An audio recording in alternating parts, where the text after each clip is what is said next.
All right, kindergartners, it's time for the final stages of the final step in our turkey painting. I hope you were able to either use the big piece of paper like this to paint your turkey, or you were able to finish it on the canvas. I'm going to show you that today's step is super, super, super important. So here's my canvas, and here's the turkey that I've done before. They look a lot different, don't they? Because this black line that we're going to make around our turkey now is so important. The difference. That is a huge difference, isn't it?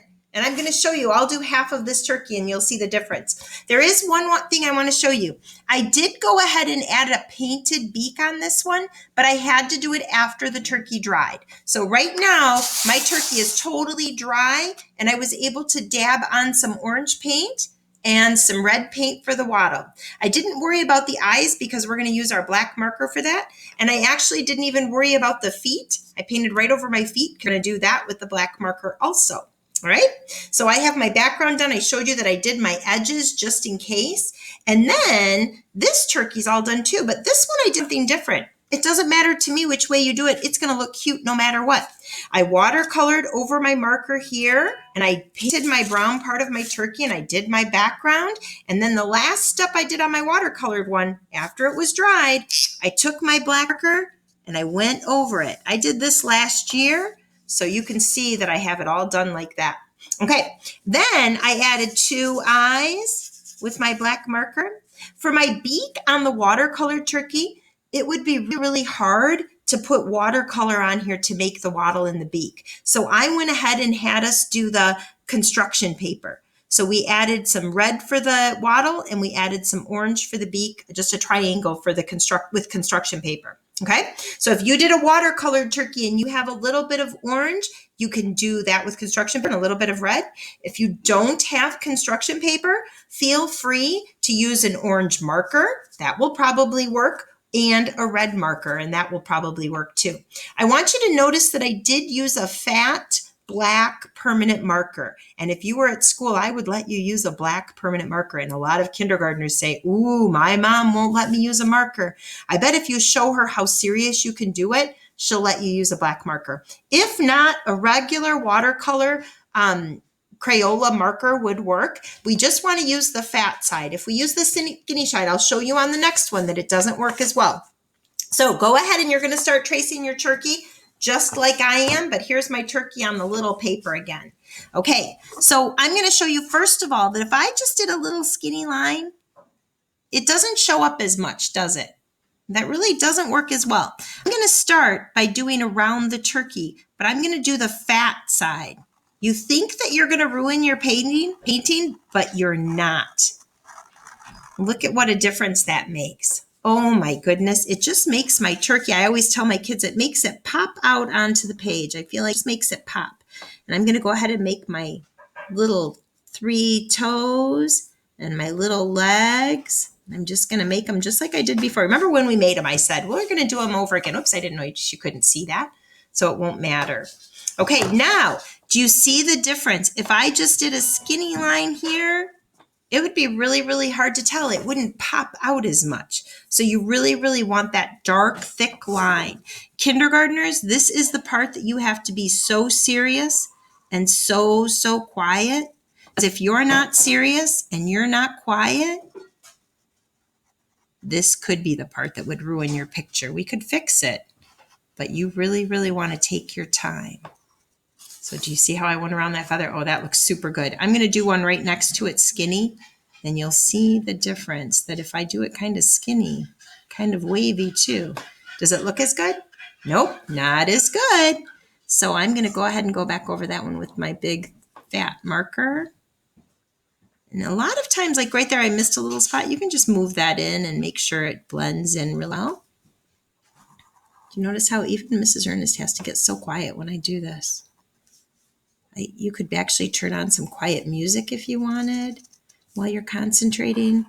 I have to tell my helpers that are there listening, when we do this project at school and I pass out these black markers, it is the quietest my kindergartners are all year.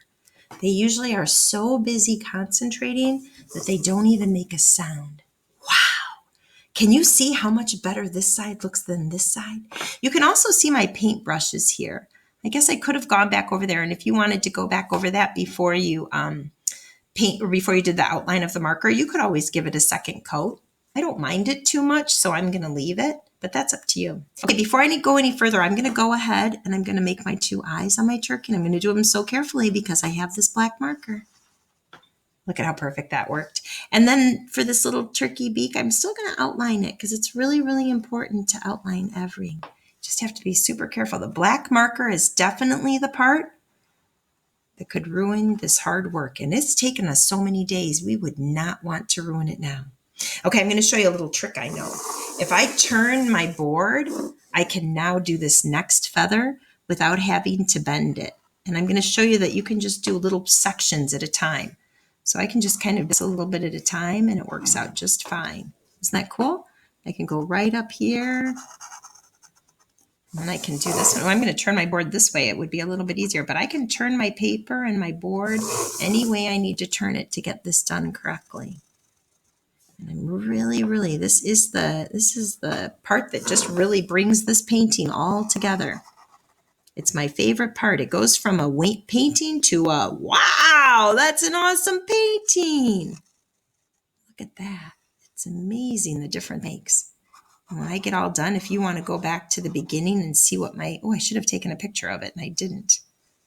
My different stages of my turkey, you can do that. Oh, that would have been a really good idea. But, oh well. Let's see if I can take a picture of the video. Maybe I can do that. Or you can just go back to the beginning of the video and see the difference.